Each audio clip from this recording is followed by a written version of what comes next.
மாண்புமிகு முதலமைச்சர் அவர்களும் இன்னைக்கு எதிர்க்கட்சி தலைவராக இருக்கிற நானும் ஒரே காலேஜில் படிச்ச ஓல்டு ஸ்டூடெண்ட்.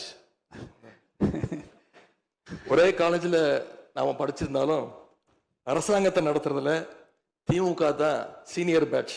அது உங்களுக்கு தெரியும். 1967 ஆட்சிக்கு வந்தது திமுக தான். நாங்கள் தான் சீனியர்ஸ். அந்த அடிப்படையில் எங்களுடைய நாலேஜையும் எக்ஸ்பீரியன்ஸையும் நாங்கள் ஷேர் பண்ணிக்க ரெடியாக இருக்கோம். அதை ஏற்றுக்க நீங்களும் தயாராக இருங்க. ஏன்னா நமக்கு எப்பவுமே தமிழ்நாட்டு மாநிலத்துடைய நலன்தான் மிக மிக முக்கியம். மாண்பு பேரவைத் தலைவர் அவர்களே, நீங்கள் போட்டியின்றி தேர்வாகியிருக்கீங்க. மாண்பு முதலமைச்சரும் எதிர்க்கட்சி தலைவரான நானும் உங்களை அவை முன்னவரும் இந்த இருக்கையில் உட்கார வச்சிருக்கிறோம், அமர வச்சிருக்கிறோம். இன்னைக்கு உங்கள் கையை பிடிச்சி அழைச்சிட்டு வந்து உட்கார வச்சிருக்கிறோம்.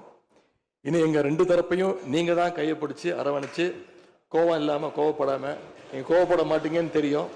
உங்களை கோவப்படுத்துகிற மாதிரி எந்த செயலையும் நாங்கள் செய்ய மாட்டோம்.